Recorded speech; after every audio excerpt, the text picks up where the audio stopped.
नमस्कार, आप देख रहे हैं यूपी क्राइम अलर्ट न्यूज अपराध का सच।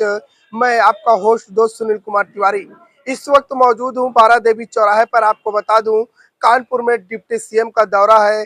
आपको बता दूं कुंभकर्ण की नींद जो थी न जाने कितने वर्षों बाद आज नगर निगम की नींद टूट उठी है। पर मैं बता दूं हमारे साथ यही स्थानीय व्यापारी लोग हैं।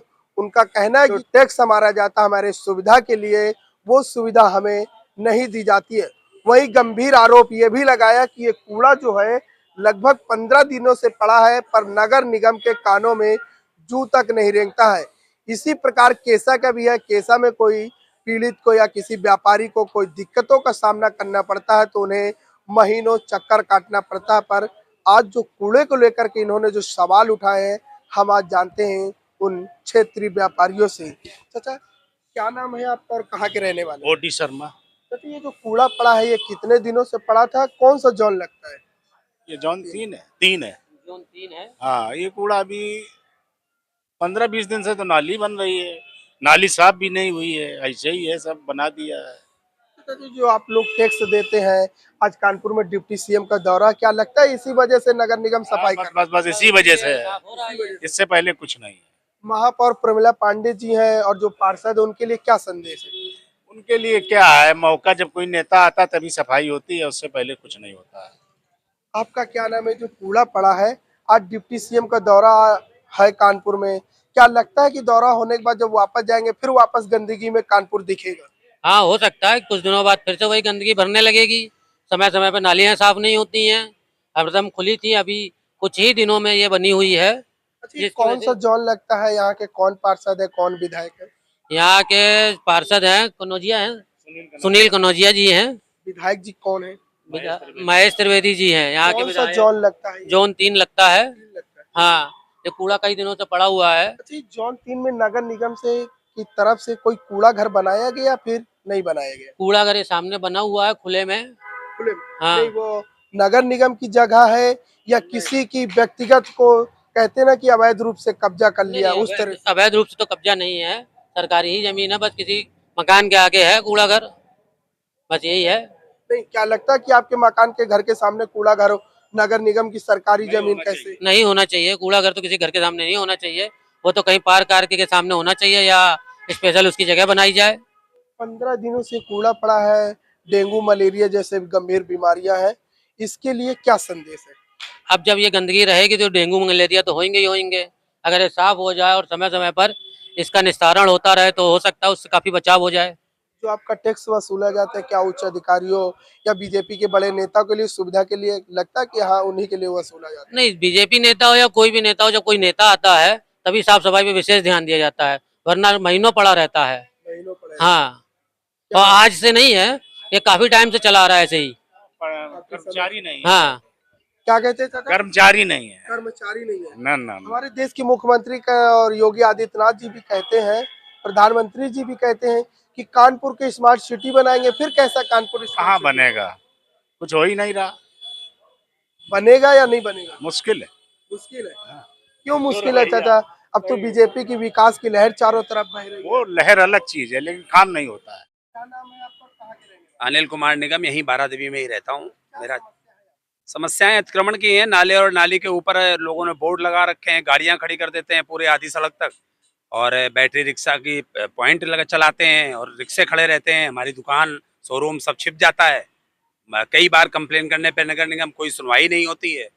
पुलिस से भी कहा, कोई सुनवाई नहीं, एक बोर्ड तक नहीं खोल पाता। देखिए सामने कितना अतिक्रमण बना हुआ है। बोर्ड नाले तो करीब 5 वर्षों से ये नाला साफ ही नहीं हुआ है, पूरा मलबा भरा हुआ है। इस पे पूरा मलबा सामने देख लीजिए, इंटरलॉकिंग की क्वालिटी देख लीजिए, इंटरलॉकिंग। आपकी दूसरी साइड में नाली बनी है, हाँ, कितने दिनों से हो गए जो कूड़ा पड़ा है? कितने दिनों से? इनको कायदे से प्लानिंग से काम करना चाहिए। इनको मलबा जब निकाला है तो मलबे को तुरंत हटा लेना चाहिए, दरवाजे सामने से, मार्केट को दिक्कत ना हो। मलबा कम से कम 20 दिनों से वैसे ही पड़ा हुआ है। डिप्टी सीएम आ रहे हैं तब भी नहीं कोई कान में जू रेंग रहा है उनके।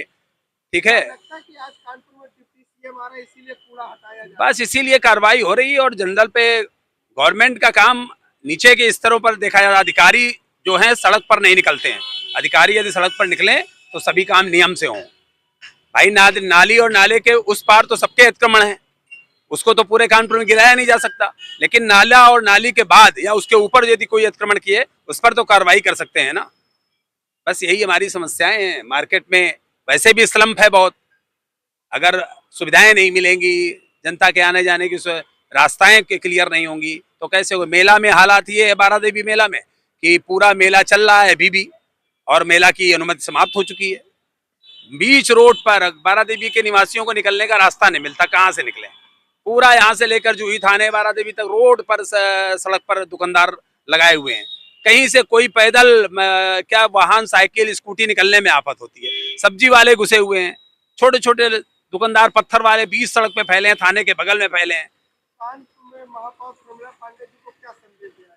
प्रमिला पांडे जी को कहूंगा कि वो तो काम कर रही हैं बहुत सख्ती से कि हमारे बारा देवी में छट्टे हैं, मलबा है बहुत, छट्टे आज तक नहीं हटा पाई। वो कैसे नहीं हट पाई, कैसे उनको सुविधा नहीं मिल रही है, प्रशासन को देखना है। उनको देखना चाहिए कि इन चट्टे वालों को कहाँ शिफ्ट किया जा सकता है और कितनी कड़ाई से इनका इस नियम का अनुपालन कराया जाए। बीजेपी सरकार कह रही है कि 10 साल हो गए लगभग राज्य सरकार बने, उन्होंने विकास की गंगा बहुत बढ़ाई है, आखिर जमीन है, हकीकत क्या है? नहीं, सरकार की ये मंशा तो ठीक है कि पैसा आ रहा है, काम हो रहा है, लेकिन प्रॉपर जब तक नीचे के अधिकारी काम नहीं करेंगे, भ्रष्टाचार नहीं खत्म होगा। इंटरलॉकिंग में कितनी गिट्टी पड़ रही है, वही इंटरलॉकिंग पुरानी उखाड़ करके पुरानी बिछाई जा रही, कितने वर्ष उसकी लिमिट है।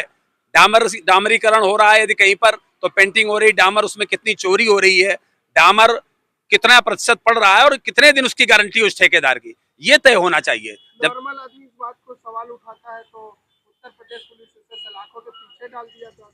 नहीं, पुलिस से तो मेरा साबिका नहीं पड़ा है, लेकिन मैं जनरल प्रतिनिधि होने के कारण यहाँ पर ये बताना चाहता हूँ कि जब तक निचले ठेकेदारों से कमीशन खोरी नहीं बंद होगी तब तक इस देश का विकास नहीं हो सकता है। 30% कमीशन जा रहा है जिला पंचायत में। मैं तो ग्राम प्रधान रहा हूँ इस समय वर्तमान में भी, और मैं देख रहा हूँ कि सब जगह कमीशन खोरी हो रही है। पैसा जो आता है वो पूर्ण लगे, जैसा कि हमारे प्रधानमंत्री जी योगी जी कह रहे हैं कि दूसरे की सरकारों में 10 पैसे पहुंचते थे जनता तक, तो अभी भी वही हाल है कि 70 पैसे पहुंच रहे हैं, 30% बीच में खाया जा रहा है। सर क्या नाम है आपका और कहाँ के रहने वाले हैं? यहीं रहते हैं भैया, सतीश कनोडिया नाम है। सर ये जो कूड़ा पड़ा है आपके कितने दिनों से पड़ा हुआ है? 15 से 20 दिन हो गए लगभग पड़ा हुआ है। जिस दिन खुदाई चालू हुई उस दिन से पड़ा हुआ है। वैसे फिर भी कोई डेट याद है कितने दिन? लगभग 22 तारीख के आसपास से। 22 मार्च। आज कूड़ा उठाया जा रहा है, क्या कारण है? कानपुर में डिप्टी सीएम का दौरा, इस वजह से उठाया जा रहा है कि और भी कुछ कारण? शायद यही कारण होगा, क्योंकि नगर निगम तभी जागता है जब कुछ कोई मिनिस्टर या कोई वीआईपी आ रहा होता है तो सफाई हो जाती है, बाकी तो पड़ा ही रहता है ऐसे ही सब गंदगी। जो आप लोग व्यापारी हैं, आप लोगों की दुकान है, जो टैक्स भरते हैं, क्या डिप्टी सीएम को आने के लिए रोड के लिए टैक्स भरती है या फिर अपनी सुविधा के लिए?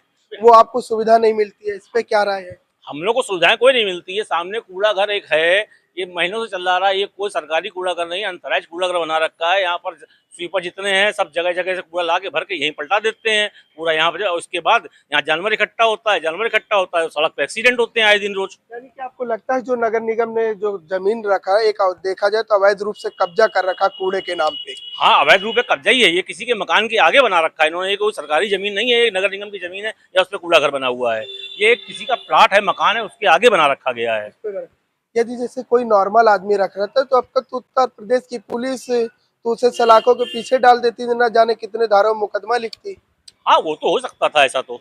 ऐसा है, यानी कि आपको लगता है कि कानपुर में डिप्टी सीएम का दौरा इसीलिए कानपुर को ग्रीन स्मार्ट सिटी बनाना चाहते हैं नगर निगम के भ्रष्ट अधिकारी लोग? हाँ, सिर्फ दिखाने के लिए हो रहा है ये, बाकी वैसे कोई भी नहीं होता, कुछ भी काम नहीं होता ऐसा कुछ। क्या नाम है आपका भाई साहब? ये जो नाली खुदी पड़ी है लगभग कितने दिनों से पड़ी है? आज डिप्टी सीएम का दौरा है, यहाँ पे आ रहे हैं, वो सफाई चारों तरफ अभियान चालू होगी, इस पे क्या राय है आप? भैया ये नाली करीब 22 मार्च से खुदी हुई पड़ी हुई है, हो सकता है कि डिप्टी सीएम की वजह से ही हो रहा है ये सब। लगता है बिल्कुल वही है ये, नहीं तो अभी तक कोई संज्ञान नहीं लिया गया, कितने दिन से पड़ा हुआ था। यहाँ पे लगातार हादसे भी होते रहते थे, वो हादसों का क्या कारण था? क्या उस पे लगाम कसी गई या फिर नहीं? नहीं, अभी कोई लगाम नहीं कसी गई। सामने कूड़ा घर बना हुआ है, आए दिन उसकी वजह से गाय सब चला करती है तो उससे एक्सीडेंट हुआ करते हैं। फिलहाल आपको बता दूं, स्थानीय लोगों ने कहा कि कानपुर में डिप्टी सीएम का दौरा, इसीलिए सांसद जी जो यहाँ के क्षेत्रीय विधायक है, जो पार्षद है, अब जो सोए हुए थे उन्होंने नींद से जागे हैं और अब जाकर के जब लास्ट में देखा है कि उन्होंने कि कानपुर में डिप्टी सीएम को आना है, तो भ्रष्ट नगर निगम के अधिकारियों ने नींद से जागे हैं। अब कानपुर को स्मार्ट सिटी बनाने का प्रयास किया जा रहा है। देखते हैं बीजेपी सरकार में कानपुर स्मार्ट सिटी बन पाएगा या फिर डिप्टी सीएम के दौरे के वापस जाने के बाद फिर वैसे कानपुर में गंदगी देखने को मिलेगी। पूरी खबर से रूबरू के लिए बने रहे कानपुर से यूपी क्राइम अलर्ट न्यूज संवाददाता सुनील तिवारी, कैमरामैन रोमिन सिंह की